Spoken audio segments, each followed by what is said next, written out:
Sam, come back.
Tom Tom.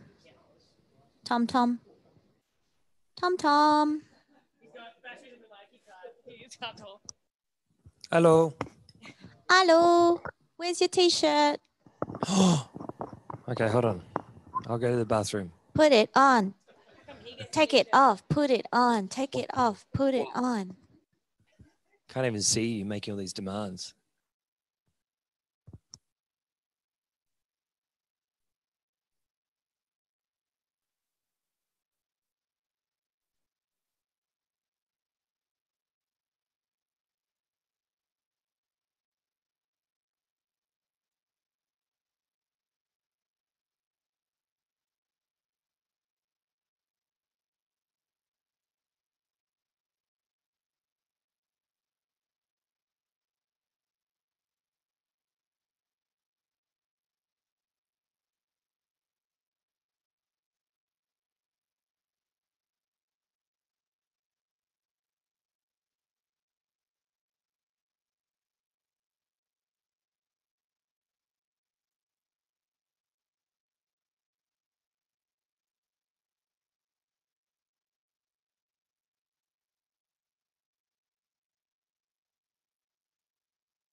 Okay.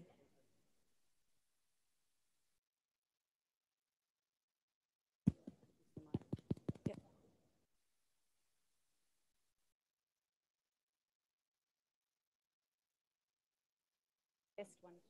Test one, two. Test one, two. Test. Yep. Great. Thank you.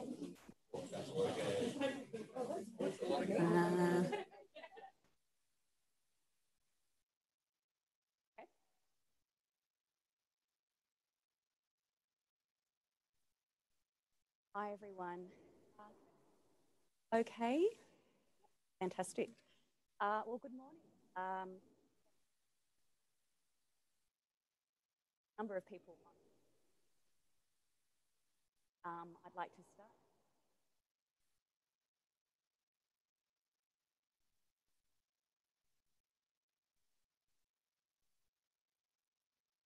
With Gadigal country for a nation. Really happy to.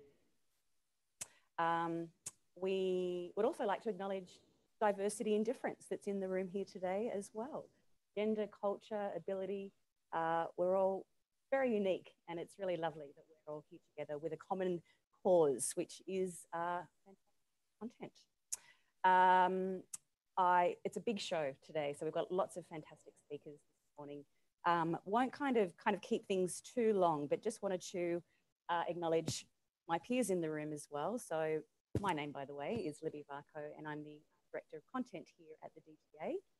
So I work internally with our content practitioners and externally as well with many government departments. A little bit of housekeeping, I'll get that bit out of the way.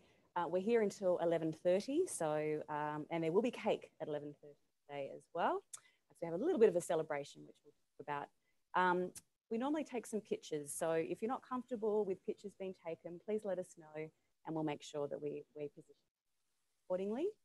The bathrooms are kind of around at the back, and we will need to escort you there. So we might, if you need help, please let us know, and one of our team will help you through. If you do have to leave early, same thing, we'll just have to escort you out of the building as well. A couple of other things, we will be tweeting today. So we have a hashtag, which is a hashtag cats.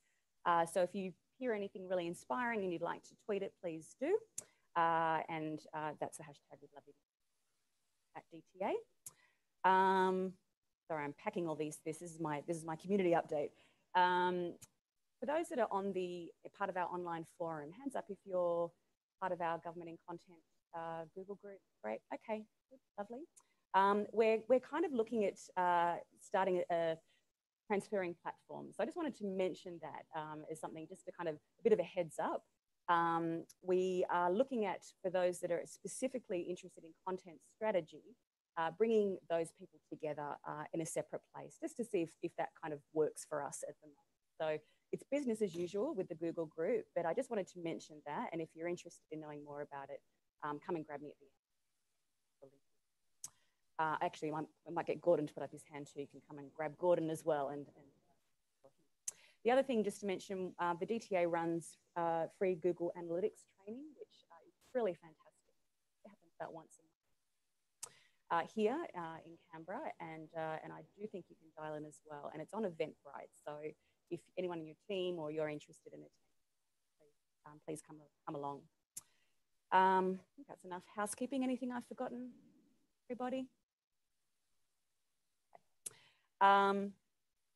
So a picture of a cat trying to get up a slippery slide very unsuccessfully. This is how it can feel sometimes in our world. You know, one thing I've learned in my role and seen is how many people are trying so hard to really turn this ship around and to really look at our content, you know, in a way that we know what good looks like, making sure that it can be understood, that it does address user needs, that it's accessible, all of those things that we know are really, really critical. Another picture. This time the cat's sliding down the pole. Don't you love the internet? It's so great. A cat sliding down a pole with a little bit more success. And I'm really hoping that what we'll be talking about today will kind of inspire you to feel this same way, and hope maybe you're even on this journey already, where things are shifting a little bit and we're moving in a direction that's just a little bit less tiresome than the previous one. On our agenda today, we have some fantastic speakers. We have Moira Richards, who's joining us from the Australian Bureau of Statistics. Very excited to hear about the work that they have been doing. We have Sarah Schmidt and Cassandra Hawkins from the Department of Industry, Innovation and Science, also trailblazing through this world. And we're really excited for the work that they'll be showing us today. We have some members from our own team, so Gillian Fleetwood and Matt McCarthy, who's joining us in Sydney, to talk about, well, what are we doing as the DTA? We had a very interesting experience, as Matt will tell, when we were doing, helping government do its own content strategy. We realised that we needed one too. Funny that. But it was a great learning, and some really good things have come from that since. We also have Bree Norton from the Digital Transformation Agency as well, our accessibility director, who'll be talking to us about, how do we get that buy-in? How do we, because we all know it, right? We all try, we have those conversations. There are things that we all can do, but strategically, how can we really be really making accessibility not just this extra thing that you might do at the end, but a part of every step of the process? We'll have a bit of a Q&A, and then we'll move on to cake. Anisha in the room?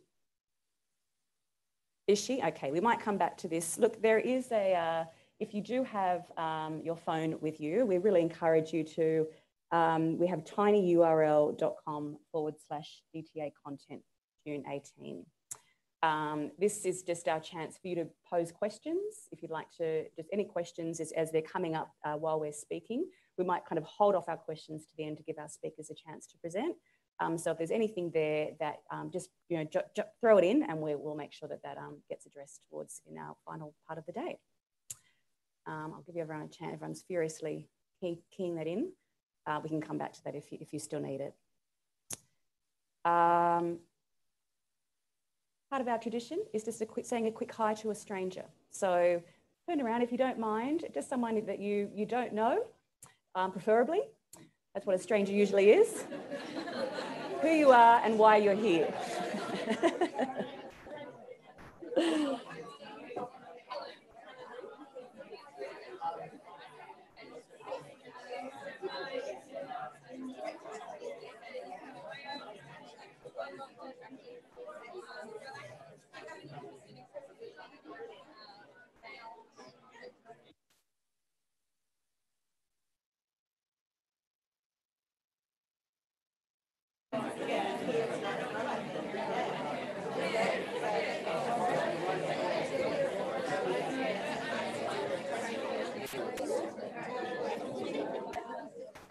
All right. I think we could probably keep this going, but we might wind it up. Thanks, everyone.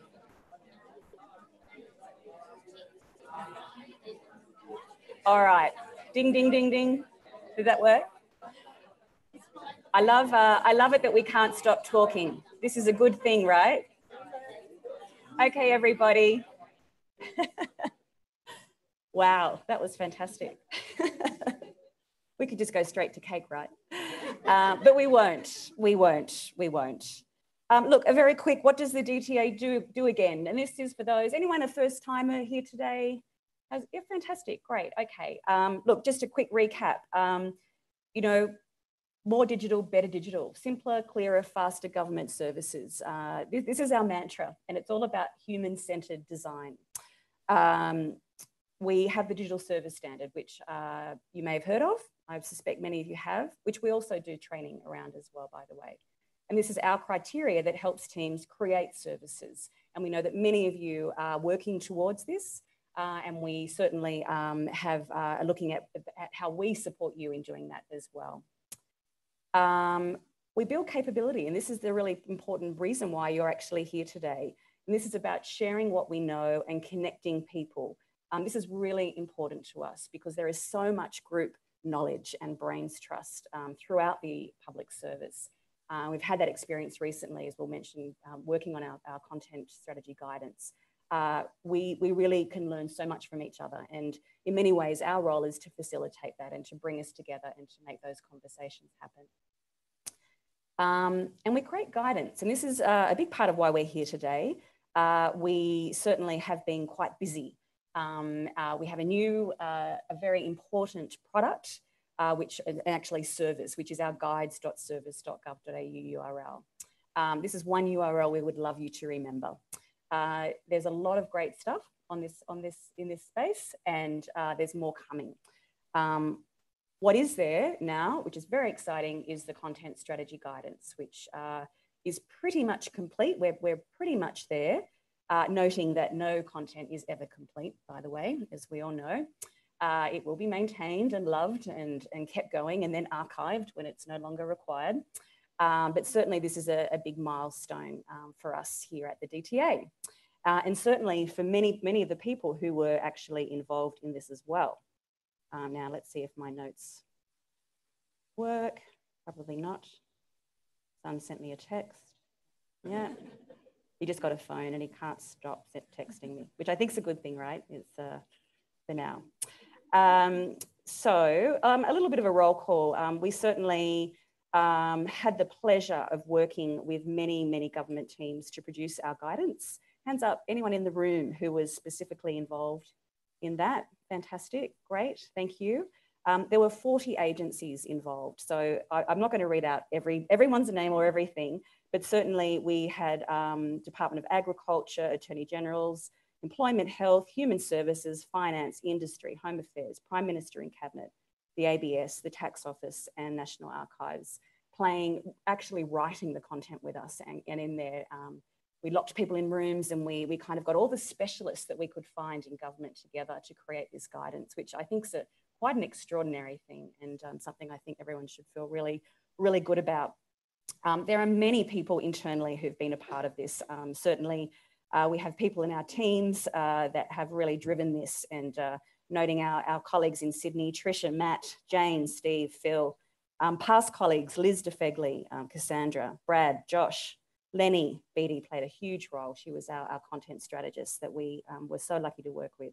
Nina Amini, Lisa, in recent times, Gordon, Lucy, Peter Henderson, the people that really helped drive this over the line. So thank you very much to all those people. Okay, on with the show. I'm going to hand you over to Moira, and Moira is going to, I love Moira's role, content strategist, and this is something that we are very excited to see, this emergent role happening all over government. So Moira, I'm going to hand over to you. Do we have a mic for Moira? Yep, I'm going to give you a hand. Thank you. So it's just if you need to go down, straight up. Thank you. Okay. All right, can you hear me?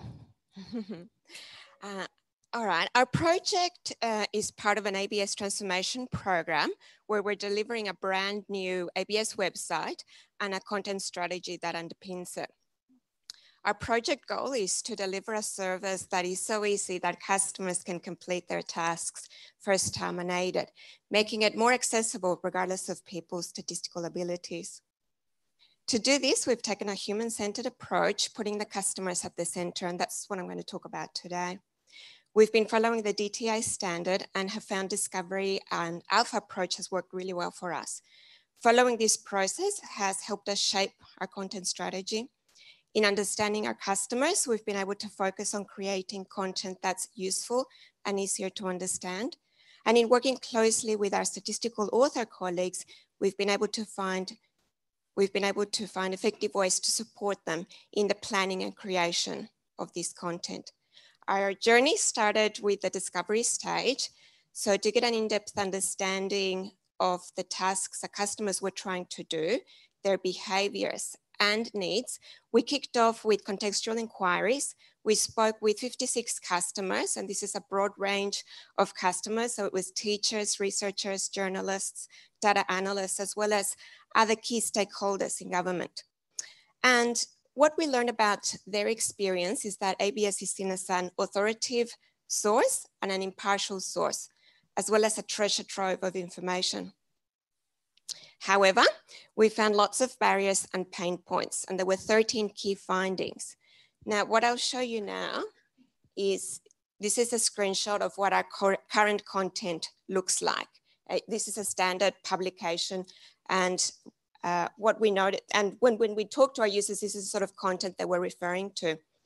The three main content findings from our research was that first, customers are overwhelmed with too much information. Useful information is buried in long lists and dense blocks of text. Secondly, they're confused by ABS language. Their words are not reflected in the way we write, we title or group the content, making it very difficult to understand and find. And they're not reading the content, they're scanning. They're looking for keywords, meaningful headings, and short paragraphs. So we have a content problem. We decided then to move on to the alpha stage to explore what we could do about this content problem.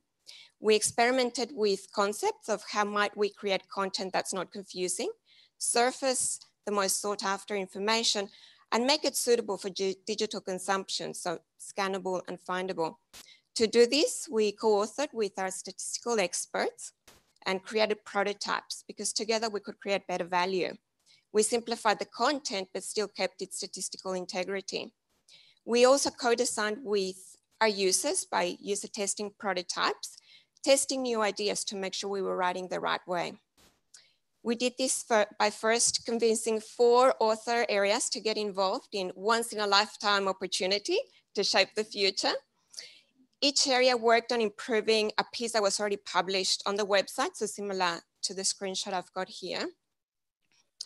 And before we got started, we ran a series of workshops where we tried to shift their mindset about our external customers to help them understand that broader audience outside of the key stakeholders that they usually deal with, and get them to understand their pain points and barriers.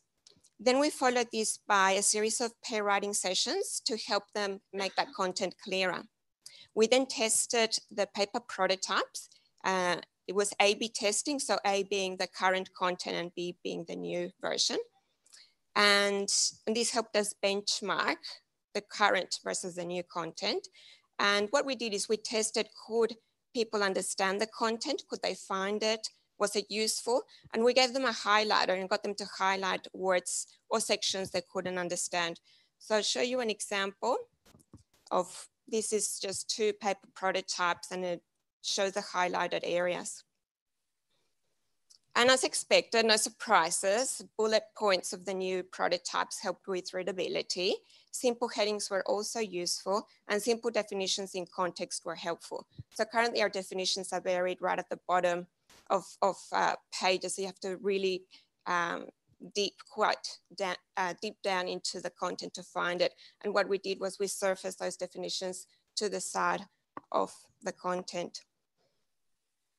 More importantly, this exercise gave us direct evidence from our customers that the new prototype content is easier to understand and read. And we could visually show which parts were difficult to understand and use readability scores for each existing content and prototype to show improvements. We reduced the readability from grade 16 to grade 10. And okay, readability scores are not perfect. We understand that it's got its flaws, but in a statistical organization, numbers count. So this was a persuasive argument. What we also learned from this experience as a team is that we had too many content types going on at the same time. It was very time consuming and resource intensive. We also made the mistake in selecting one of the most complex content types, which is methodology, and that's got very technical language. So we ran out of time, and in the end, we dropped it. But having done paper was easy to test. It was portable, easy to iterate. But testing separately from a digital environment wasn't good. It confused some of our people we tested with, because they kept asking, well, I can see all this text, but where's the data? And the paper prototypes were also very long. And when we put them in front of our people participating in the testing, they'd say, you're not making me read these theses, are you? So we got some really good quotes about the problems with our content, but it made us realize we couldn't separate the digital interactions from the written content. So then we went on to our next round of alpha, where we brought design and content together. We simplified our approach and focused on our core content. So that's our topic pages, which is equivalent of a publication. And we explored how we could do the intent and creation phase as part of the content lifecycle. So the DTA Think Place report showed pain points and barriers at the point of publish. And this resonated with us, and it resonated with our delivery team that manages the current website. So we thought, let's think of a framework for how we can plan content so we get it right from the start. And let's test this process as we write the prototypes. So this time around, what we did is we approached 2 author areas and showed them what an example of what a digital prototype might look like, with very clear sections on the page. We applied findings from our first round of testing to improve the content model. And we also created some writing guidelines on how to write each section of the page. Now, as a sidebar, we did use the DTA content guidelines created by the work group, and we use that as a foundation for the content guidelines. But what we did is we used statistical examples that were meaningful and relatable to our authors. And rather than workshops, what we did was we had more of a conversation about how we could collaborate together. How could we improve the content together? And this time round, we went better prepared. So we'd analyzed Google Analytics and search terms. That's a language that our users are using to look for this specific content. And we also looked at the call center inquiries that were coming through about the particular publications. And we used this information to co-author the content. And this is a snapshot of what, I'm sorry, it's quite small, you can't really see it, but what it shows is a new way of presenting the content, and it's written in a very different way. So we've just finished user testing this last week. We're in the middle of synthesis. So far, we've had very positive results. And I think what's made a difference is that in this version, our users were able to interact with charts and tables, and they were able to interact with the definitions. So by clicking on the words rather than having them on the side, that helped. And they could also see pathways to dig deeper into the data. Now we need to do analysis on our findings and understand what are the things that we need to improve better. But what we learned from this last round is that authors responded better by having enough context about the user experience. So the first time round when we did the workshops, we bombarded them with too much information. And this time round, we adjusted the amount of information. So we just focused on the key things. And I think it also helped that we could show a high fidelity design. So something concrete that they could visualize and then fill in. This helped them focus on the writing part rather than get distracted on content design.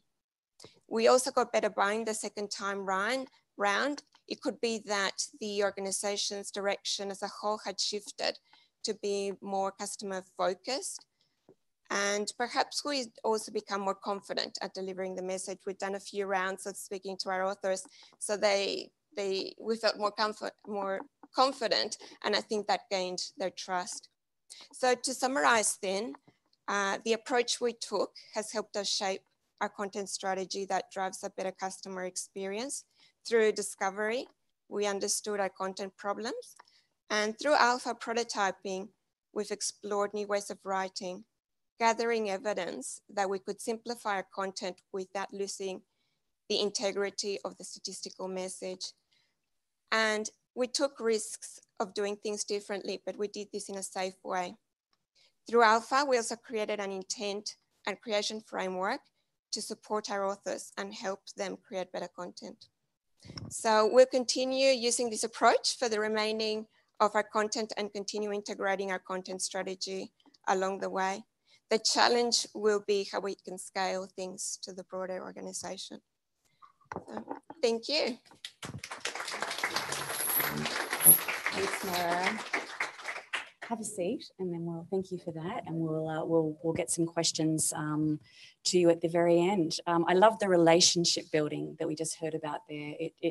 And this is actually, you know, what we learned as well when we were putting the guidance together, was how critical it is to engage our stakeholders, anyone who's part of this, you know, journey. And it really does, or, you know, it really puts things, it sets it up for success. Let's move on. Sarah and Cassandra. Sarah and Cassandra have got some exciting news to tell us and show us about the work that they've been doing. I'll hand over to you. Thank you.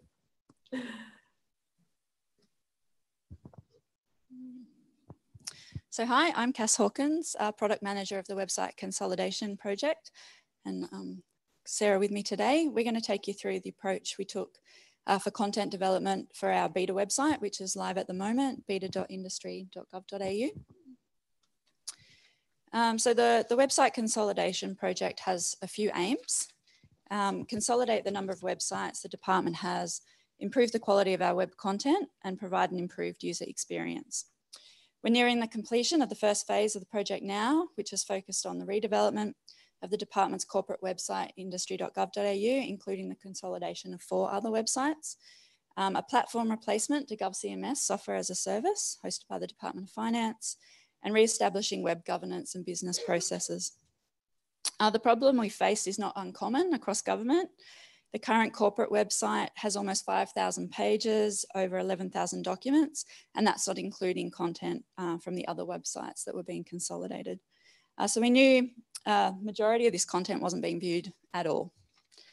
So put simply, a pure migration exercise wasn't feasible, nor was it going to add any value for our users.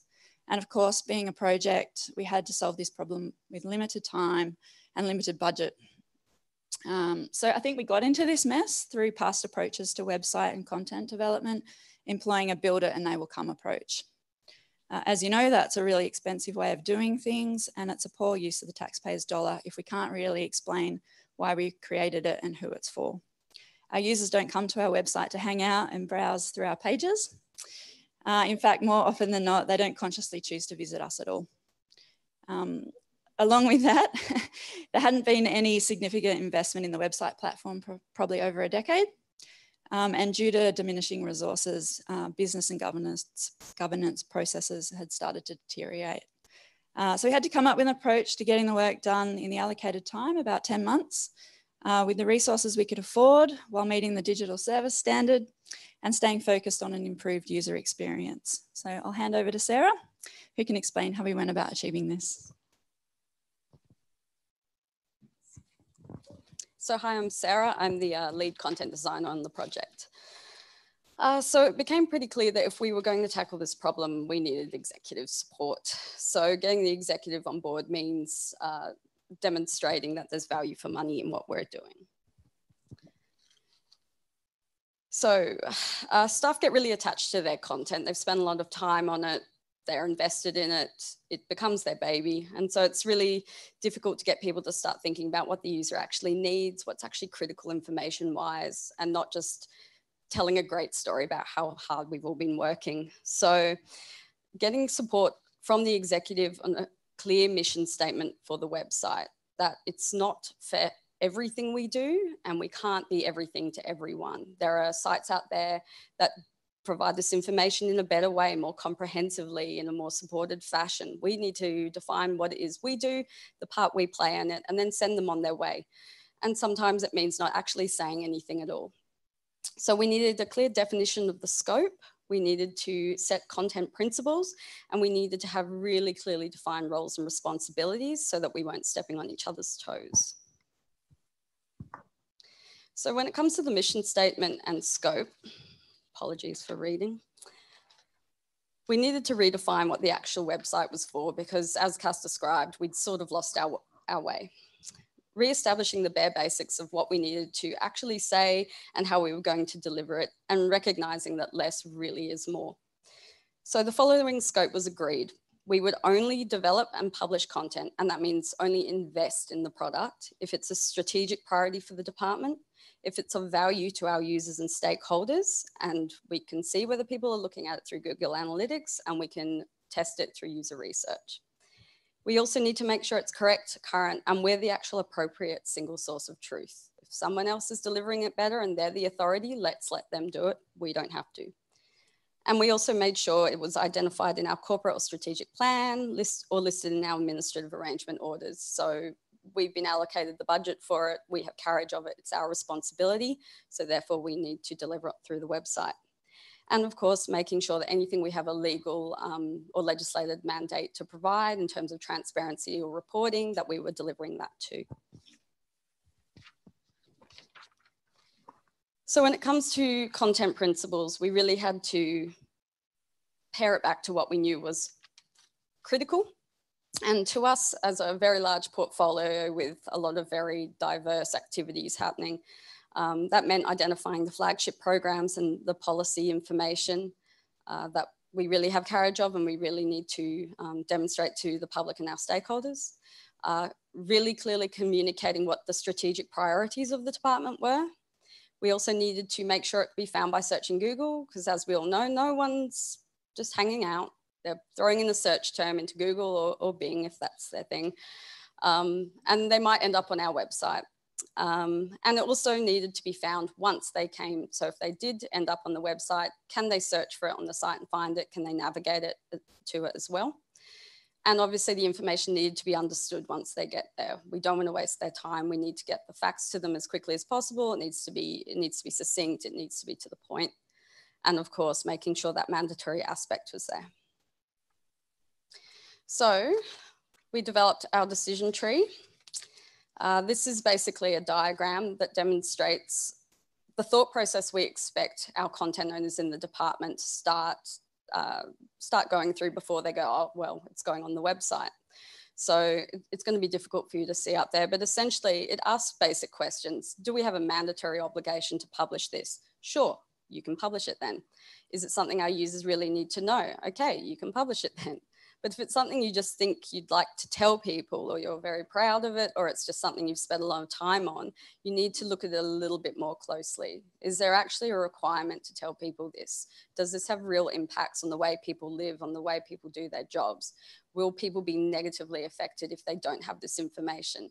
Because a lot of the time we elevate our internal processes and put a lot of value on the internal flurry of activity that we might have without actually realizing, well, what's the average Joe going to get from this? What's the actual thing they're coming to the site for?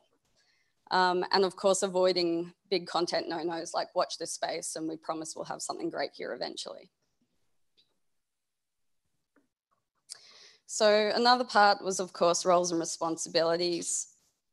Recognizing not everyone can write content that's good for the web. This is very difficult to get people's head around. We are surrounded by people who are very good writers in their own right. It doesn't mean that they can write for the web, and it doesn't mean that they can design or structure information in a way that can be best consumed online. So this was really important for us to get executive buy-in into, and we're still working on it. Content designers are not just web writers. We're not just content publishers. We are professionals in our own right. We use analytics. We analyze user journeys. We conduct a ton of desktop research. We have to learn the content inside and out to really get to what the user needs to know and what the strategic priority behind the content is. We look at statistics. We immerse ourselves in design methodology. Subject matter experts, they're the people in our department who are doing the work. So they're the best people to speak to if you want to actually find out what's the really important thing for the user to do. Getting across that we needed to speak to the people who did the work, not just spoke about the work, was really important. So making people, getting people's buy-in that you don't need to be a good writer, you don't need to understand the internet. This is not something we're expecting you to do. Talk to me about your job. Tell me what it is you do and what it is you deliver, and we can get the information to the user for you. Another big thing that's been a real culture change for the department is reducing the clearance level to EL1. So we're a pretty risk-averse department. Everyone's pretty afraid of what might happen if one full stop's out of place. But it's costing us so much money to just create one piece of content. just sending screenshots, bouncing it through all the levels of executive. Content sometimes goes up to the deputy secretaries, and it might just be a sentence on a web page no one's going to look at. So reducing that has actually been working really well. People are a little bit scared still, but IL1s, they're subject matter experts in their own right. They have the understanding of the risk environment they operate in. They have an understanding of the sensitivities, and they'll escalate if they need to, like they would any other work matter. So reducing to IL1 has actually been working quite well. So balancing priorities with user need. Pair writing was the approach we took to developing the content. So that means getting a subject matter expert to actually come and physically sit with one of our content designers and develop the content. This has scared people. They think it's going to be like a consultant coming in and telling you how to do your job, but the majority tend to leave going, oh, that was fun. That was all right. I was expecting that to be scary. So our content designers, they immerse themselves in the subject matter, they develop a little bit of an outline, and then they get the actual subject matter expert. And we keep reiterating, you don't need to be a communication expert. You don't need to be a writer. You don't need to be a technical savvy person. You just need to know how to do your job, which we hope you do. And you can come and sit with our content designer. You'll tell us what it is that's really important to get to the public, and we will make sure that we get it there. 50 sessions and counting. We have 3 content designers who are absolutely exhausted. And there's more to come, guys, sorry.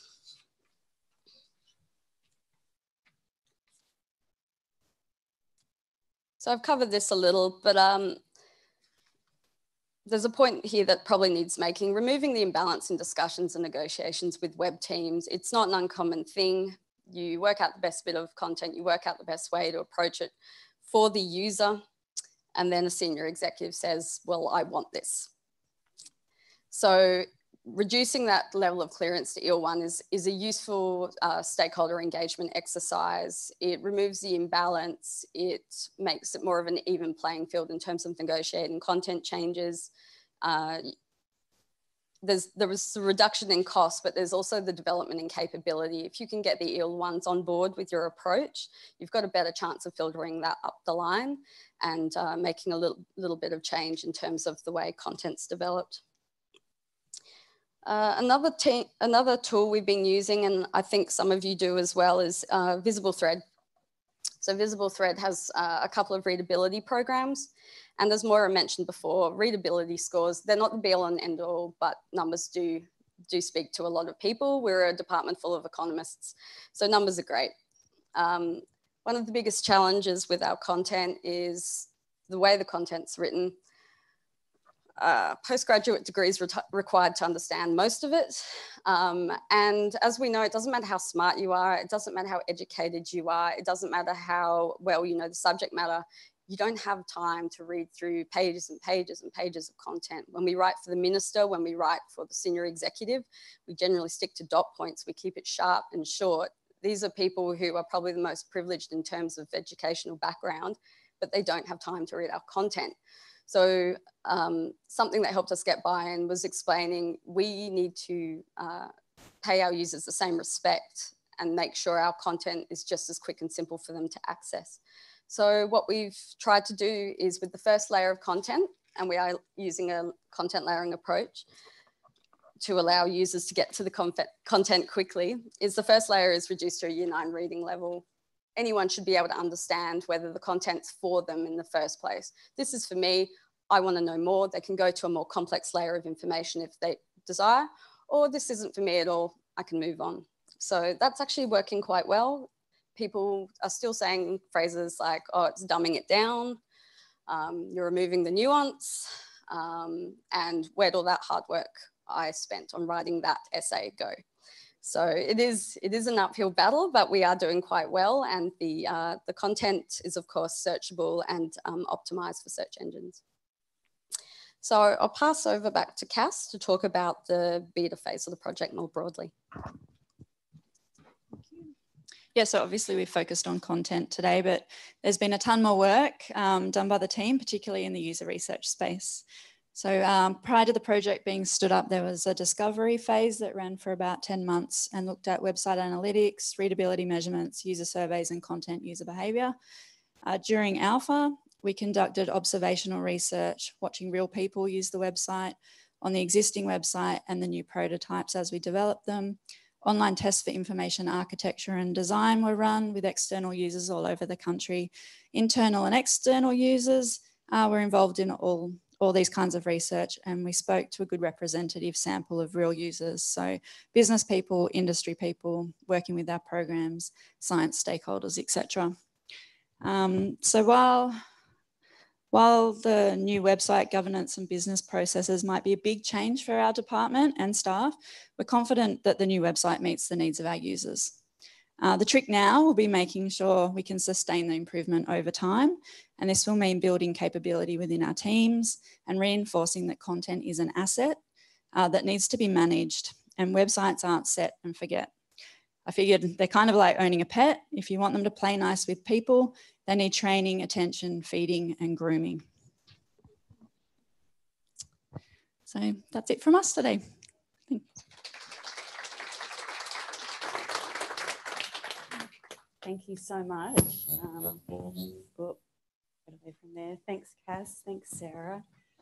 That is so fantastic to hear. And I love your pet analogy, Cass. That is so true. And amazing work and really exciting. So congratulations to you and your teams. We're going to move on to talk about, just a quick reminder actually, if you have questions, we showed that URL before and Anita's going to tell me exactly what that URL is.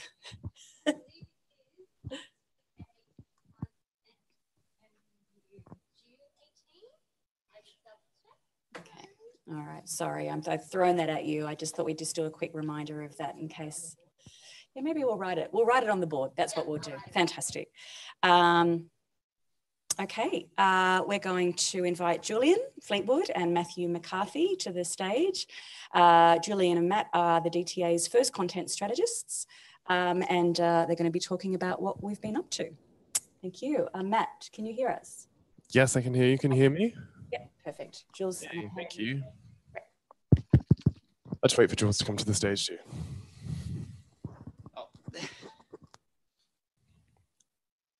Hello?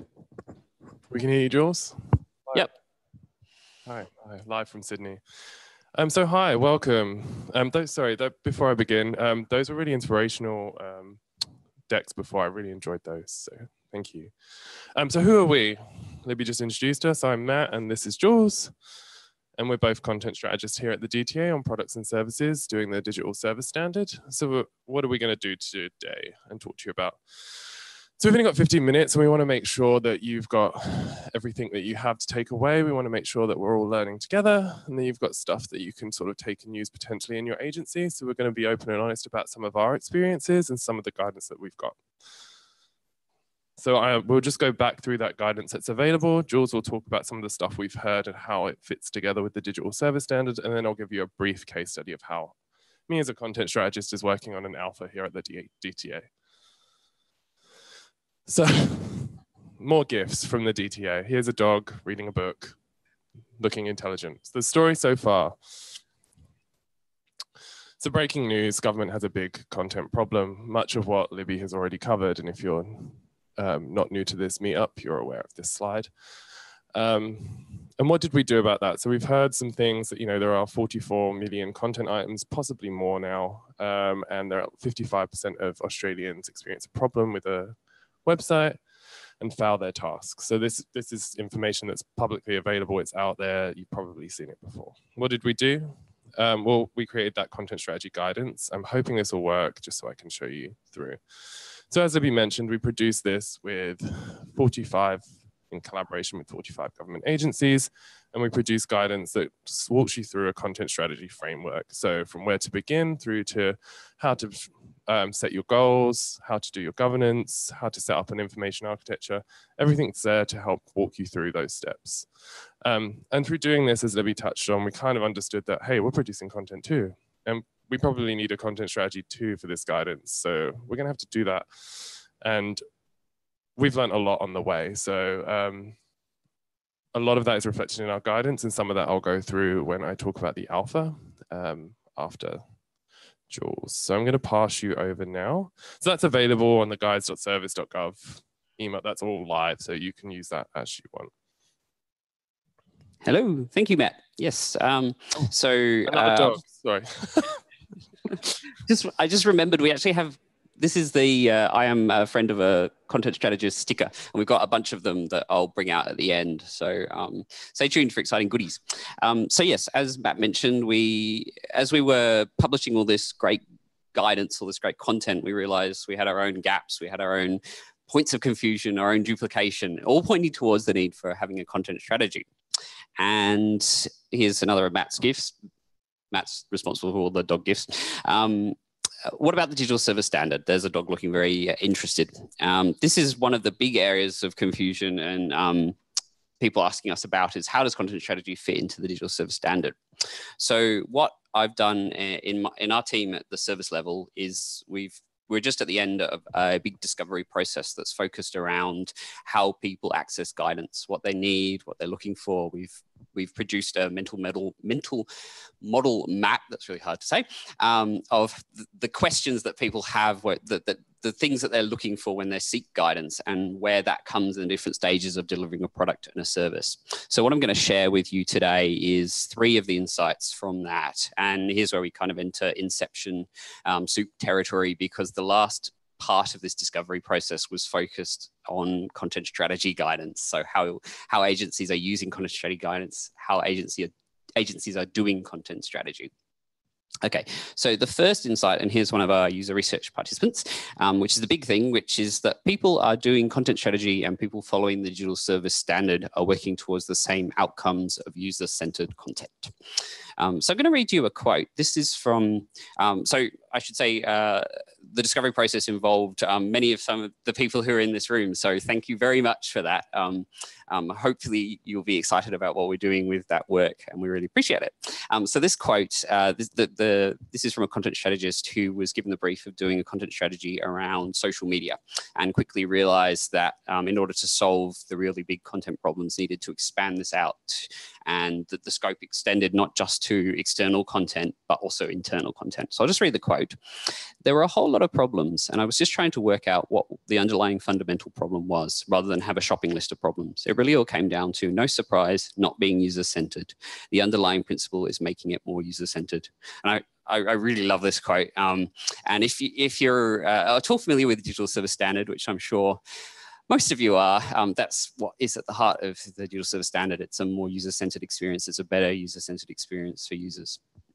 So the second insight, and here's me pretending to be a user research participant, people are taking pieces of content strategy activities and implementing them as part of the service design and delivery process. So the service design and delivery process being the discovery, alpha, beta, live process that is kind of the how of meeting digital service standard. There's a 3 quotes up there. I'll just read 2 of them. We're going to run collaborative workshops with business areas. By the end of it, we want the governance framework to be validated and agreed upon. And second quote, we did a content audit as part of discovery. So these are examples of where people who are following the service design and delivery process to deliver a product or service are using tools of content strategy. They're already doing this, already bringing it into the service design and delivery process, into working to meet the digital service standard. And then the third and final insight is that content strategy is being applied on different scales from whole of agency across all channels, internal and external, service level and product level, for example, a website. And there's a photo of one of our card sorting exercises from Discovery. This quote's from that first content strategist that I mentioned. Our content strategy is both external and internal. We wanted it to be an agency content strategy. We specifically made sure it was both sides, because what we found is that you can have a really slick content approach externally, and then internal people have no idea what's going on. And the takeaway from this is that content strategy is not a one-size-fits-all solution. It's more like a toolbox that you can pick up and apply tools to the right problem. In the content strategy guidance that we've published, we've provided a best practice framework that you can go through, and you can produce all the artifacts and the things you need to do good content strategy. But you can also pick and use those in different contexts to solve different problems.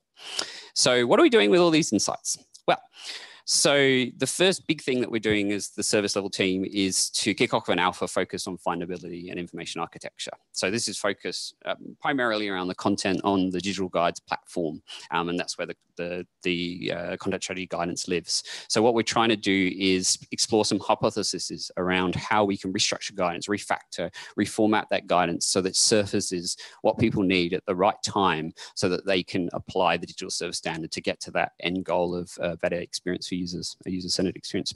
Internally, we're excited we've established a content strategy guild. We're only at our second or third meeting, so it's early days yet, but it's very exciting. And this is about drinking our own champagne. We're coming together as an agency, bringing together the content strategy work that's being done in teams at an agency level, as services, and really coming together to learn from each other to try and unite our efforts. We're also continuing to iterate the content strategy guidance, and we're pairing with agencies to put that guidance into practice, to learn directly from them what's missing, what they need. Obviously, again, drinking our champagne, improving our processes to reduce duplication, increase quality.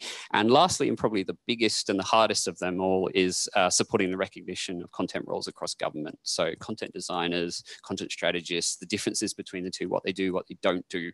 And we're working very closely with our Building Digital Capability team. So stay tuned for more exciting developments in that area. And I'll hand back to Matt, who'll give you another study of drinking our own champagne. Thanks, Jules. So again, I'm a content strategist and I work on a product called the Style Manual. I think hands up if you're familiar with the Style Manual. I can see only Sydney, but I'm assuming there are hands up in Canberra. So we're sort of rethinking how the Style Manual might be in a potential 7th edition, and we're currently in an alpha, which means we're really building, testing, and learning what we're going to do in beta, and what that might be, what those potential solutions to those problems might be. So again, 3, the magic number. I'm going to give you 3 takeaways of things that I'm doing or practicing in the alpha during the digital service standard. And these will hopefully help you in your role.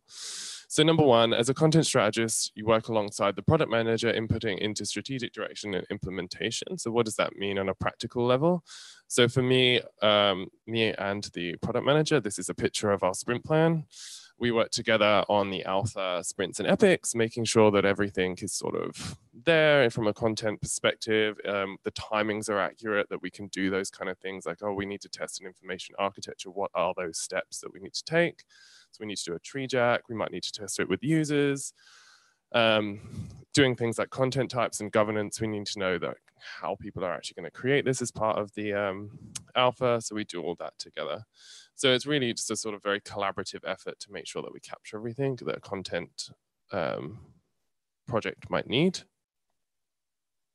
So number 2, this is kind of just echoing what Jules just said. It's like we're taking bits and pieces of content strategy principles and practices and applying them where relevant on the alpha.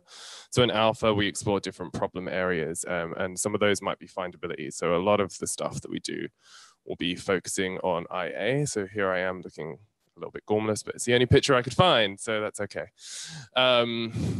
And here we're building the first 2 levels of the IA. So we're not actually building the whole IA, we're just testing how users find it. And that's kind of an important difference. We just want to make sure that we build enough to know that this is kind of the right direction to go, and this is how we'll approach it in the MVP, in the beta. And we're using all the techniques that we would do in our guidance, so like a tree jack and interviewing our users, finding out the user needs. Another thing that we're doing as a team is we're looking at the governance and we're learning from past examples. So here's a picture of Tiger Webb, who is at the ABC doing the exact same thing that we are, bringing all the style guides together. And we're learning from his governance workflow exactly how that might look for us, and what is the right level of expertise that we need, what's the right level of sign off before we head into sort of the beta phase where we produce all that content. And another thing is it's more around the skill. So facilitation is probably a key skill, we'd say, to help strategically lead the team when applying content strategy techniques. There's lots of sort of co-design and collaboration. You need to be able to co-design content types together or work on workflows together. And you know, what can I give you in the 2 minutes I've got left about how to be a facilitator? Not very much, but it's, you know, you need to open up a workshop with like intros and activities so you get those juices flowing, and then do the main activity in the middle of that and make sure that you close everything off at the end with clear action so everyone's kind of happy with their progress. It's an ongoing technique, and like I'm still learning about it. Like nothing's like you learn as you go, so it's a great thing to sort of start building upon if you're going to do this in a product team. Just here's more pictures of us all leading a workshop together. This is our content types workshop. You can probably see them on the wall, just collaborating together. So that's kind of it. Hopefully you got some use out of that, of what we're doing at the DTA. Stay up to date. I'm sure Libby will update you with all the content community links and guidance. But thank you. Thank you. More dogs. Thanks, Matt. Another gif of an animal. We have a bit of a theme going today. We really need to, that happened completely unconsciously. We didn't even check with you, did we, about your one? Okay, so our final speaker, Brigitte Norton, who is leading our accessibility team here at the DTA.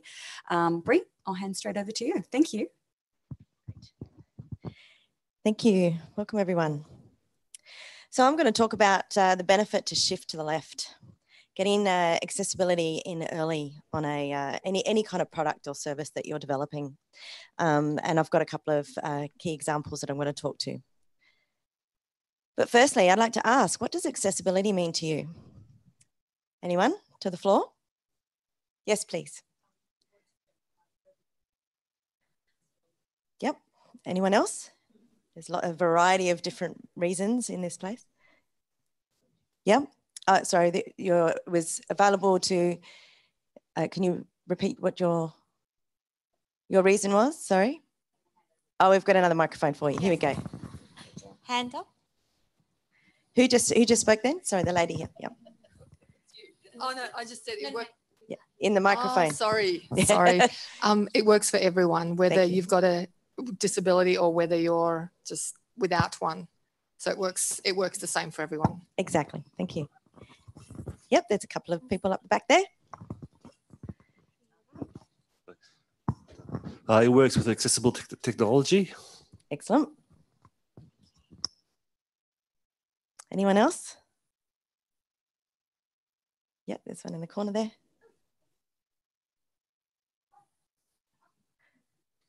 Sorry. I think understandability is part of accessibility. Very good. It's very relevant for the content stream here. And we've got one more. Content can be accessed in different ways. Excellent. As you can see, that's accessibility. A lot of us have our own reasons of why it's important and what it means to us. I do like this quote by Laura Kalbag, and it's about accessibility. It isn't just about wheelchairs and screen readers. Accessibility is about optimizing the experience to include as many people as possible. So what I'm going to do here is show why accessibility is important. This is where I'd like to show the YouTube video. I don't know if that's something that can come up now. Shall I use the link on here? Should we try that?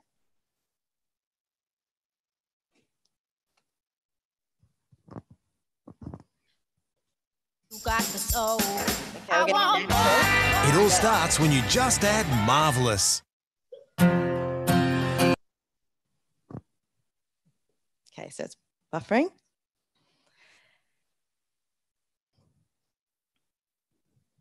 And let's try the play button here.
just give you a little bit of a feeling for what it means to be inclusive and to have the whole community support you in what you're doing.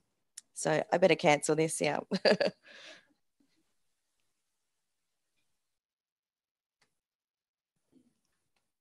It's not working. Rex, you help us? Okay. Daddy is the sweetest daddy in the world. Daddy is the most handsome. The smartest.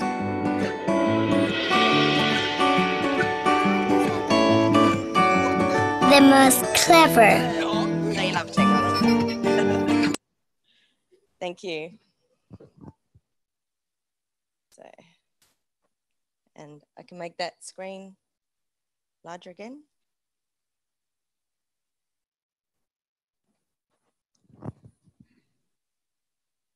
Sorry, Rex. Good practice one for us.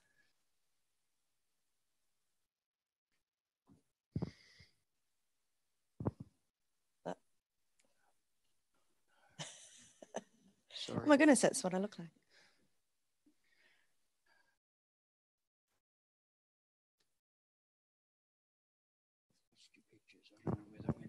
Okay. That's it. See, it's not working as a help.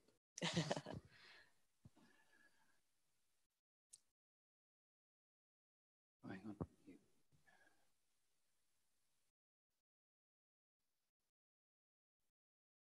Yeah, it's a button. I think it's a touch screen. It's not working. All right, just a moment. I'm going to have to get someone to come. Okay. All right. Well, there's actually some people in the room that have the advantage because I sent the slides to them earlier. So you know what I'm going to be talking about.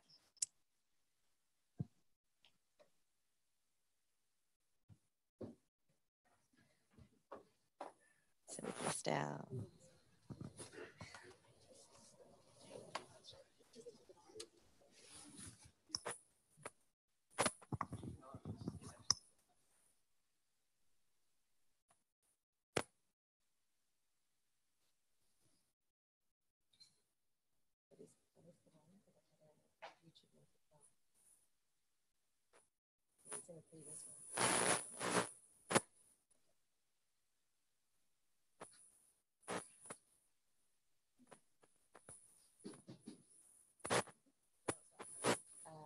Down at the end.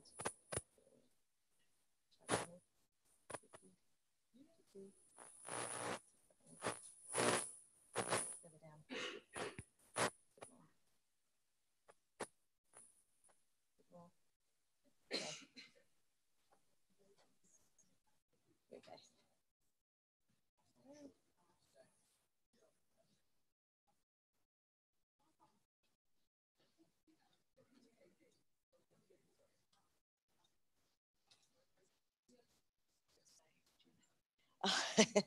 I've actually, it's just come up. Thank you so much. All right. Do apologize for that. So I will be on the slide deck that has been shared, I think on the live stream, we will look to get permission from the other presenters and see if we can share this with everyone. There's some other links in there that maybe you could take back to your relevant agencies, and there's some from the W3C, just looking at web accessibility perspectives, and also World Made for Disabilities. There's some really great kind of supportive information out there that you can use for your agencies. Okay, so I don't think any of this is new, so I might skip some of this, but they're the stats. ABA, the Australian Bureau of Statistics, has a lot of the stats for us on the latest one was from 2015, I think. But one of the things I did want to take out of it to mention is that the likelihood of living with a disability does increase with age, and that's very relevant for our society at the moment in Australia. We also need to think about the statistics of people, not just as it increases with age and in that kind of environment, but also cultural and language diversity. We actually have 27% of us are born outside of Australia, 3% of us identify as Aboriginal or Torres Strait Islander, and 90% of us speak another language at home. So that's also really important. And I have up here a picture of a parking sign that's quite confusing. I'm not going to try and explain it. It'll take the rest of the session. But basically it's saying in looking at this sign, if you can see this, it says accessibility. The idea is accessibility is just the beginning. It is usability that makes the difference. So even though that sign is trying to be productive in providing some useful information, it's not really user friendly for someone to understand. I won't go through the history. A lot of you know about the history of accessibility in Australia, and we're up to now 2016, where we now have the DTA's Digital Service Standard, which other people have already spoken to. I think we know a little bit more about the Transformation Agency and what their involvement is, but I'll just reiterate that it's not about building apps or websites, it's about changing government to focus on user needs. And that starts with the Digital Service Standard, which we've already focused on.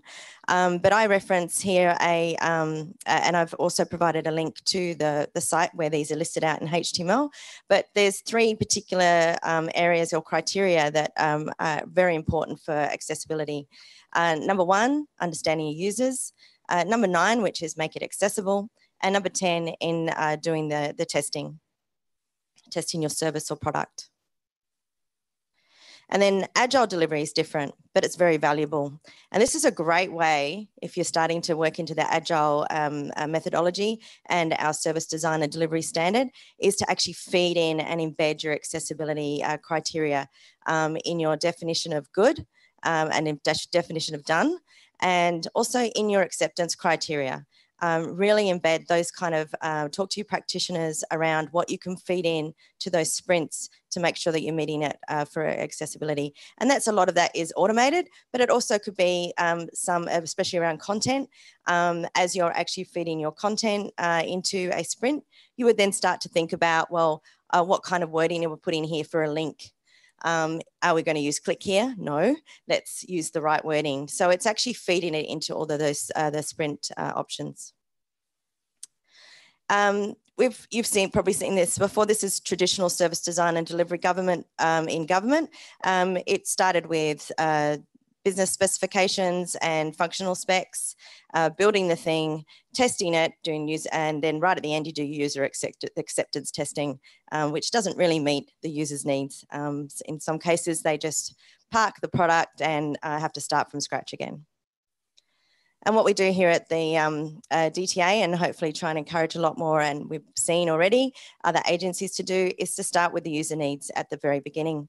And I've got and using the service design and delivery process, and I've got a little bit of an extra item on this slide that I think I might make permanent, which is embed accessibility throughout the process.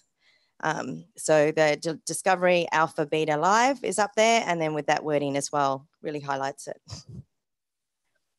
So the benefits of embedding accessibility earlier in your process, in your product and service. So this is a great quote by Jared Spool. He's part of the user interface engineering team. He talks about the strategic business benefits, and there's a link there. You could use this in your when you're trying to get that buy-in further up, because we do want to look at how we, as a strategic business benefit, increase revenue, decrease costs, increase new business, increase existing business, and increase shareholder value. And the shareholder value in this case for government are our citizens. So key to that, and this is one of his quotes, is content is what your user needs or wants right now. Design is how you deliver it. And they must go hand in hand. And it's really important to actually strategically meet those business benefits. So I was very fortunate earlier this year to go to CSUN, which is one of the biggest global accessibility conferences. And I took some pretty amazing takeaways from that, which I'm happy to share with you later. But I'm going to focus on 3 examples where they're really, that some of the presentations really push that shift to the left idea, and that you could take back on your own. And I'm actually seeing some of this already in agencies.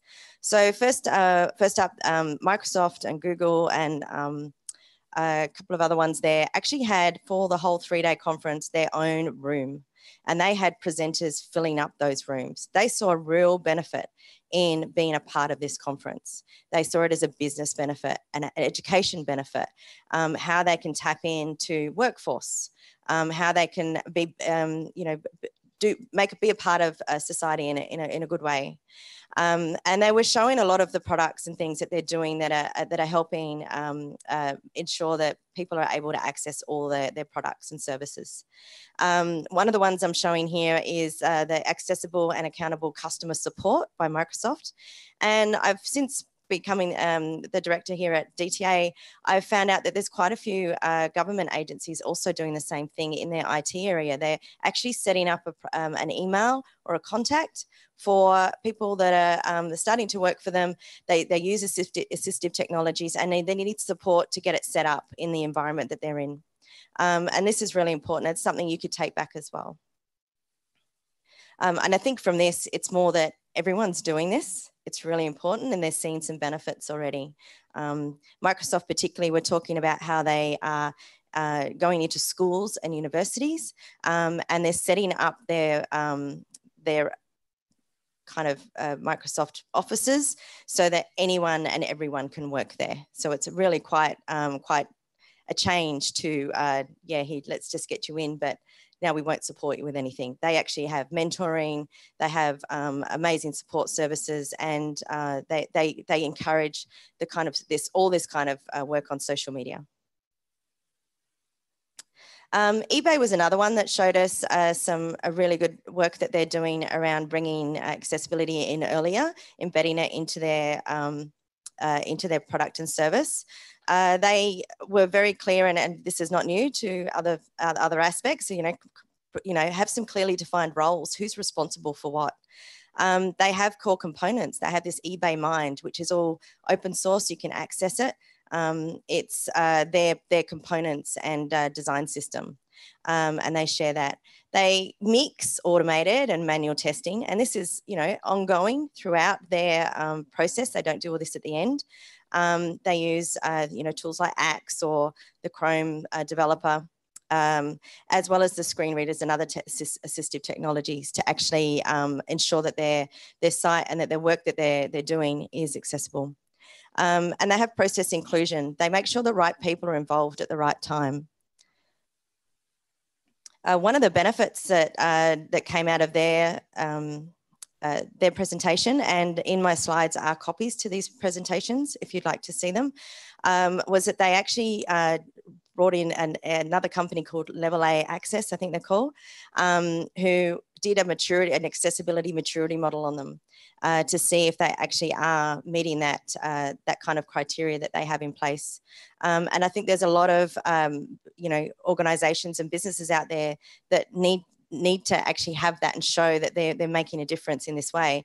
And we're looking at it in the DTA as a strategic way of a government doing business, but maybe we need to look at this kind of accessibility maturity model as well. My next slide is a picture of relative cost of rework. And I have a link at the bottom to the actual original page where this slide and this image is.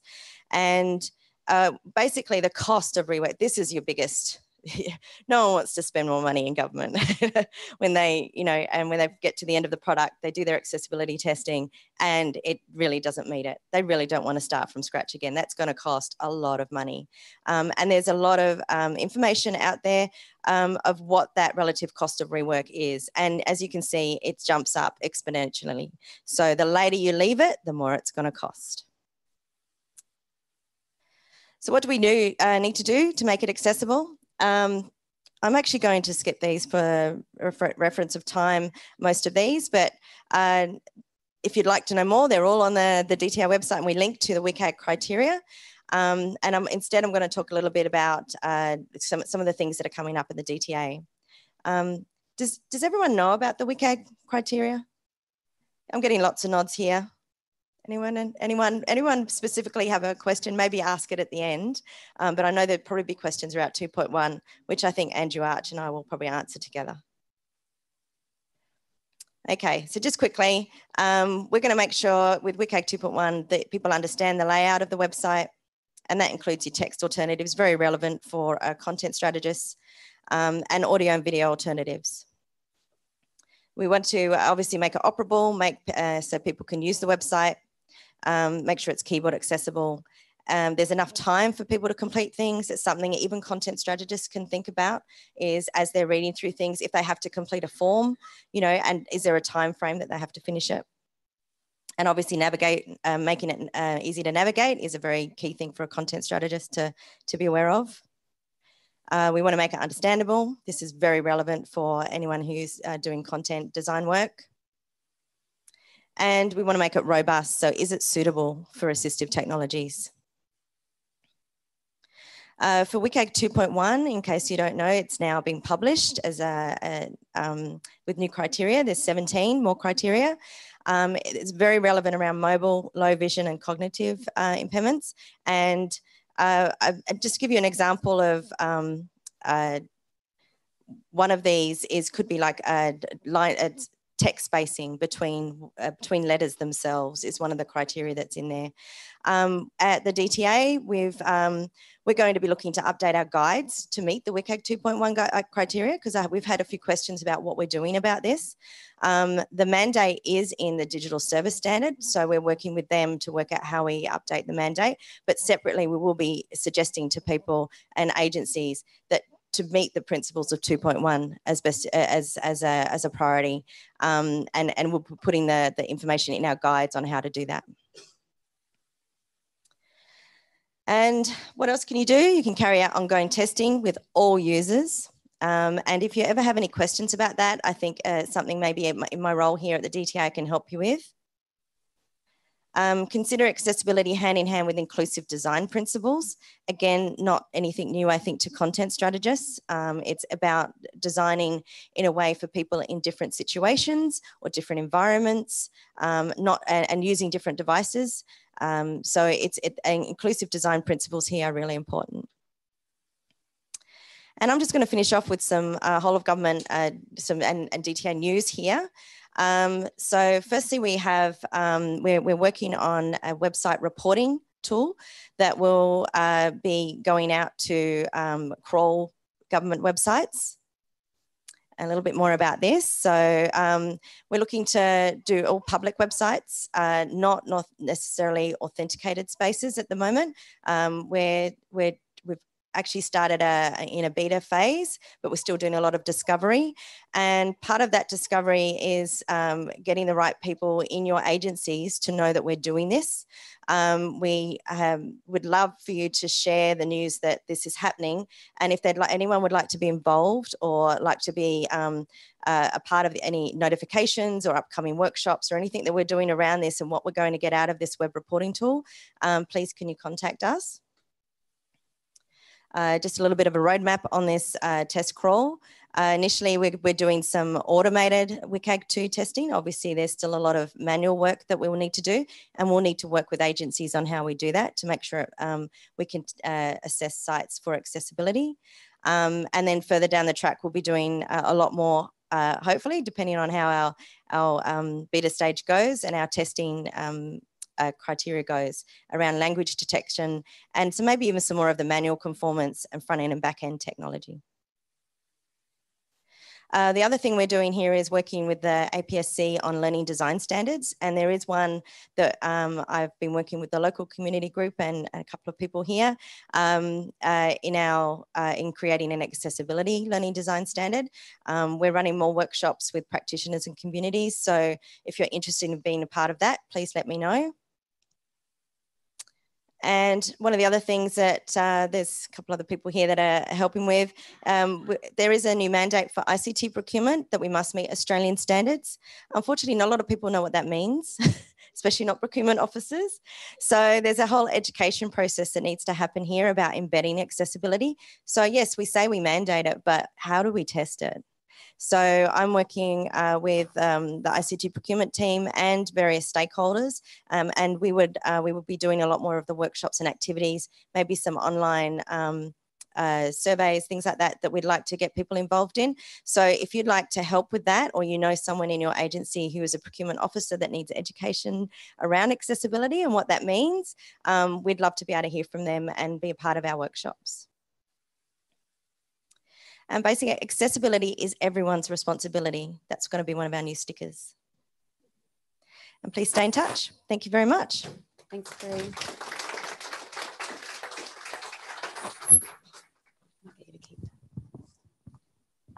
Thank you so much. That was a really, yeah, I always, every accessibility presentation I've ever been to, I always learn something new or have a new perspective about something. Incredibly useful. Thank you. We're going to have a quick Q&A session. So we are on schedule, which I'm so excited. That never happens. So I might, so we've got our speakers in the front row here. So we might get a microphone down the front, would be great. Matt, you might want to move to a microphone as well. Jules, maybe come down. Thank you. So we have had a few questions on our fun retro. So I might just start with those. Which Anita did open up for me. And now it's gone, Anita. It's gone. It's gone. But it can be brought back very quickly. Maybe we should start with a question while we're doing it from the audience. Thank you. Fantastic. We've got a microphone, so we'll, that'd be great. Thank you. I'm Mary Robinson. I'm actually totally blind, but I'm also an Indigenous person. I'm Aboriginal. I'm from the Bundjalung people in northern eastern New South Wales. I just wanted to clarify a point. Aboriginal and Torres Strait Islanders are not in the same category as cultural and linguistic diverse people.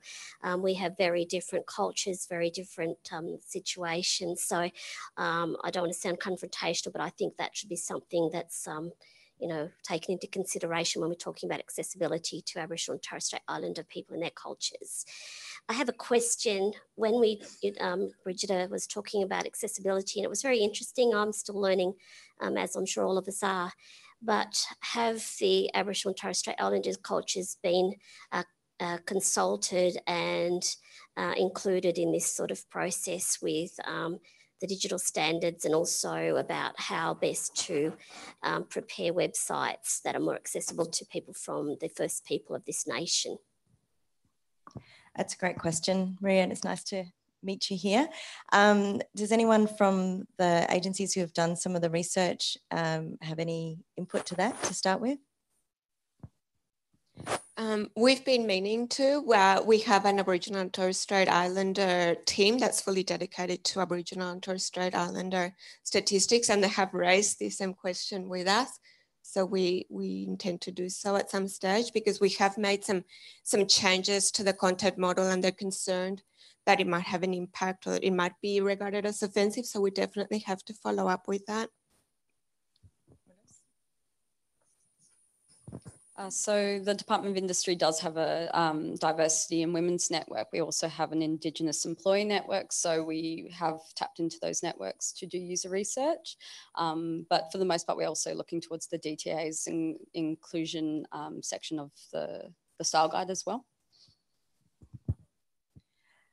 Yeah, so, and I know a lot of our products and services here, the research and the usability testing that is done on these products, they look at a very diverse range of people. Maybe some of the identity work, I wasn't here when that was happening, I think went a little bit more regional, Maria, to actually find out what they're going through and what their needs are when we have to consider the One Gov ID. But maybe that's something you and I can talk about later and see how we can improve that. Okay, thank you. Thank you so much. Fantastic. Another question from the room before we go online? Yep, at the back, thank you. Hi, my name's Belinda O'Connor. I'm a person with vision impairment. I'm also a member of the community, and I've been working for the public service for about 15 years from various government departments. What I just wanted to touch on is the representation and statistics for people with disability. I noticed in the slides there was a figure there from the APS of a 1.5% of people who are blind and vision impaired. And I'd just like people to think more broadly about the statistics and the representation of who they are, because people who are blind and vision impaired are actually a lot more than what that representation is with how the ABS data is collected. Just an example, people who have a deficiency with colour is, for men, 8 to 10% of the population. For women, 0.5% of the population. That's just a colour deficiency. In other statistics I've seen, I was of the view that people who are blind and vision impaired represent about 60% of people with a disability. So if you consider that people with disability are about 1 in 4, then that's actually quite a substantial amount of individuals. Not all blind and vision impaired people use screen readers or assistive technology. In fact, many choose not to because of the accessibility issues. But I just wanted to ensure that when the data and statistics is put out there for people to understand what their user groups are, that there is consideration as to what it actually really means. Yep, thanks. Thank you. I will just go to the board, which I'm pretty sure will work this time. If I can, okay, so question 1. Does the DTA plan to get around the country to talk to APS staff outside of Sydney and of Canberra?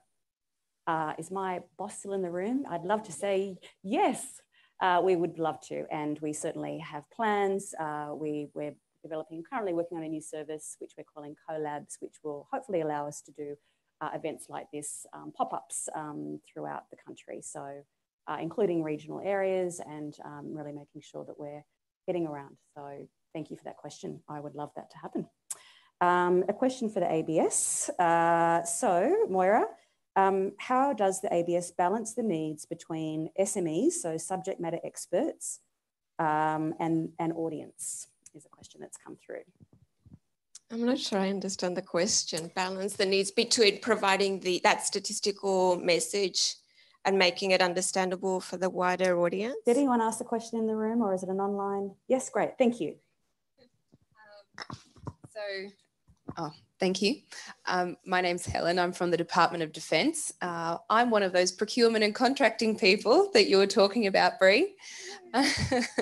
And I have a real interest in accessibility because I'm passionate about contracting, and that should be, and the contracts that we establish sort of facilitate a wide range of issues within government departments. From a contracting policy perspective, I found it difficult to help the policy staff understand that their message isn't being watered down. In fact, it's being more widely available to people and more usable. How do you approach that? Because I'm sure you would have a similar experience in the ABS. Yes, absolutely. It is very challenging to let go of words because we do make a lot of statements and provide overqualifiers all along the way. I think one of the things that has helped is gathering the evidence to actually show the people that are writing or the content that it's not easy to understand. So it's that evidence base that has really helped. The other thing that we have done is provide layers. I think like the Department of Industry, you're talking about having the layered approach. So the most sought after information, write it in a very easy to understand way right at the top. And then you can provide those layers to more technical content, like the methodology content that's very technical. Perhaps not many people will read it, but it's still there, and that will take a lot of time. So it's better to prioritize that more sought after information. And the other thing we've done is the definitions. So try to find an easy word of saying a simple word. And then if people want more or want to understand what that word means, then provide a pathway to the meaning of the word rather than filling up the sentence with the actual meaning, because then the sentences become very long, the paragraphs become very long, and it becomes very difficult to read. So those are the strategies that we've used. I hope that answers your question. Maura, another question while you have the microphone. What were the costs involved in doing the stakeholder engagement with users in the process of doing redoing the website? So we do get asked a lot about the cost of user research. It's something that is, I suppose, a pain point in some ways, because it's not cheap and it requires commitment. What we've learned is that it saves so much money in the long term. So, but it's the convincing of that can be, the challenge. Yes, we've been very fortunate because it's not something that we've been challenged on. Right. It's really difficult for me to say the cost, because we do try to, like other agencies, try to travel across Australia to try to get to different, particularly the stakeholders, councils, state governments, because they've got a different perspective on the content. So there's the travel costs, and then there's the running of the session. But we do our own sourcing, so we don't use agencies to find people we can test with. That can be very costly, getting a recruitment agency, but then if you're pressed for time, that's the way to go. So it's really difficult for me to say the cost, but it does take time and effort, but worth the expense, I'd say. Yeah. Sarah, did you have anything to add? Yeah, we've been lucky enough to have a lead user researcher in our team, Kylie, who's sitting here. So she's done the bulk of the work for us, but we had the whole team involved in the research. So everyone got to see firsthand how people were using the products as we were going. Finding people to do the research with has been the hardest part, the recruiting. I think we attempted to reach out to one of the agencies to do that on our behalf, but they're very business focused. So trying to find science-based or program-based people was quite difficult. But that kind of works in our favour sometimes, because we can say, well, to the line areas, to the business areas, if you think your stakeholders need something in particular, tell us who they are, and then we can make sure we do research with them. And a lot of the time they can't actually give us the names of those people. They don't actually exist. So they don't know them as well as they think they know them. Yeah. Question at the back or comment at the back? Hi, I just have a comment about the accessibility and embedding accessibility requirements in the procurement documents. In my experience, it's when the accessibility has been embedded in the procurement documents, the people that it comes to, they don't actually understand it. And so they don't know that more often than not, none of the accessibility requirements have been applied to the documents, to the PDFs, or they haven't provided an alternative word or whatever they need to do. So then it goes to the web team or whoever's managing the content, and then they have to flag it. So I think that's an issue that needs to be addressed. So it's one thing to say that accessibility requirements need to be embedded in the procurement documents. It's quite another thing to have people who understand what that means. Yeah, so on that, we've got a couple of activities that we're doing. It's not just about, as you say, having it embedded. It is already there in ICT procurement for goods and services, but we need to put in there how we're doing it and then how we're going to check it. So, and that's what these workshops are about. So if you'd like to be involved in some of these future workshops, please let me know. It'd be great. Great, thank you. Sorry, my logging keeps going. There was a question, so for industry actually, so what tools or methods were used to build your metrics, KPIs on readability and task completion? So we've been using Visible Thread, which has been really handy. So that's a readability software program. Who else is using Visible Thread, just out of a show of hands, out of curiosity? Okay. Yeah. Hemingway? Great, thank you. Yeah. So that was really good for baselining. Sarah, probably. Yeah, so obviously in terms of developing metrics and KPIs for an information-based site, so one that isn't actually transactional, is always a bit of a challenge. So with our baseline testing, we use Google Search Console to identify the top 10 searched items in the site, and also sort of cross-reference that with Google Analytics to see where the most popular content was, essentially.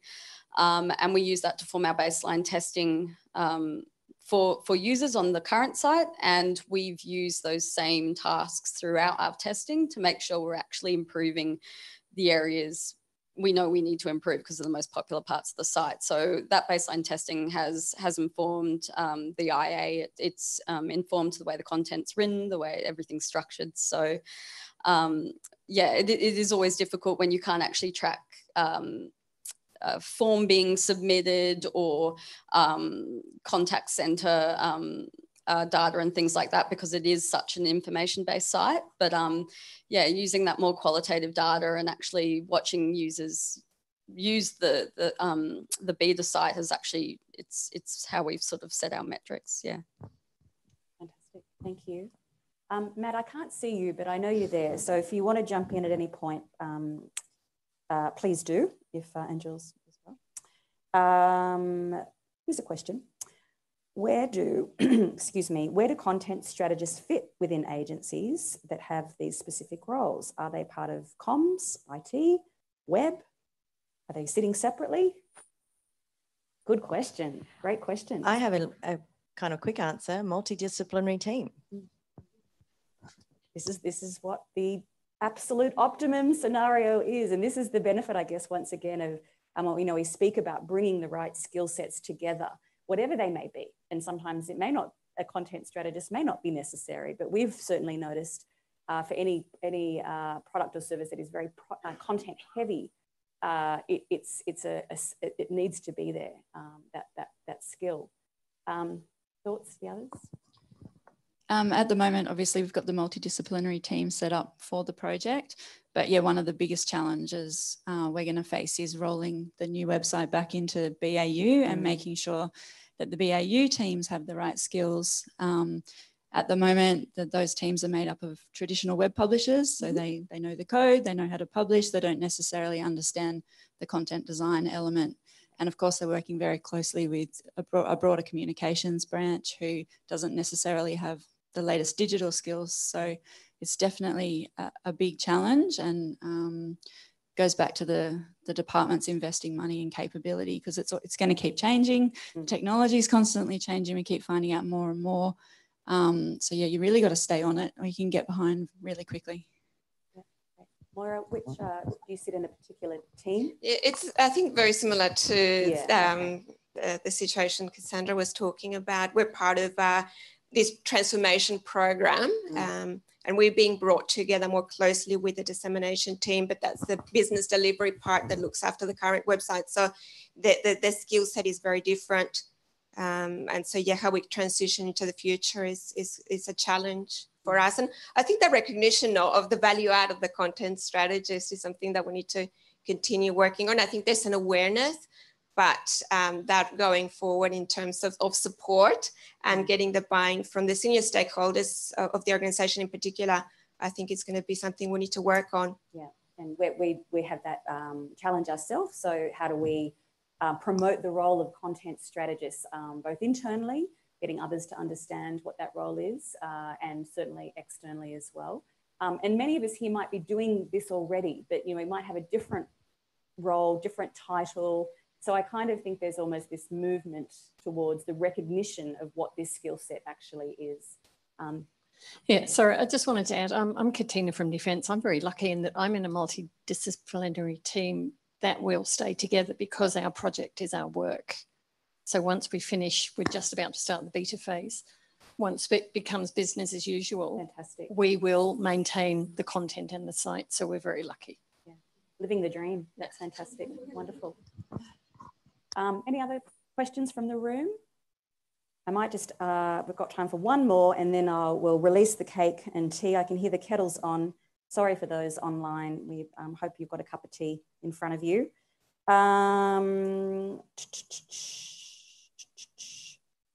I'm going to ask one, any practical tips back to recruitment for recruiting people with disabilities for user research and user testing, especially mobility and cognitive impaired users? Might hand over to you, Bree. Yes, so part of my work here at the DTA is to actually build those relationships with those communities, which I'm enjoying doing and meeting some lovely people today. And what we'll do is we're going to try and work out the best way to do that. And from what I understand, there's a lot of people out there that are willing to help and want to be involved in that, but they have their everyday lives and their everyday work to do as well. So we need to be considerate in how we engage with them. So I'll be talking to a few different communities to work out how best they would like us to engage with them. And I'd be happy to share that with the content design community with kind of some advice around that as we go along. Fantastic.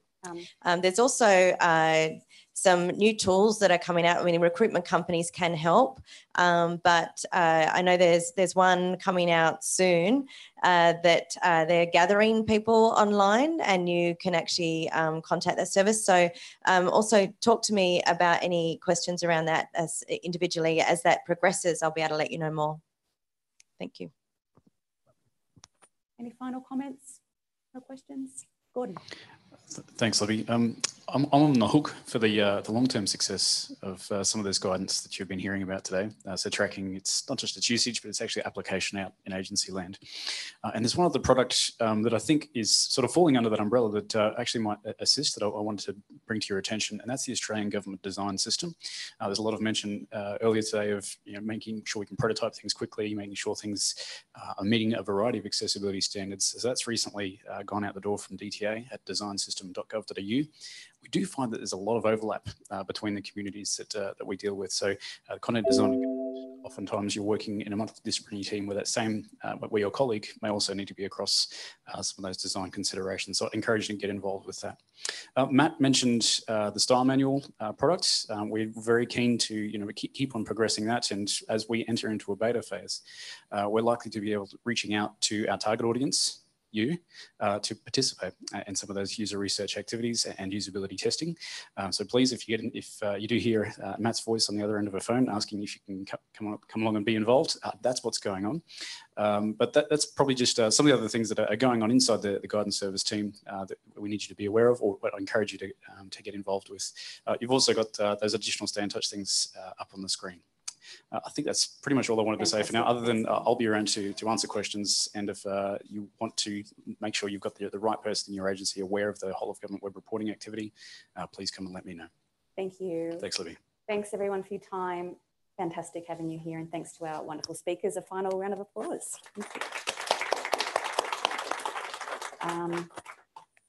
It's time to eat. If you have to shoot off, that's fine. We'll escort you out, but if you can stick around, have a chat, that would be great. Thank you.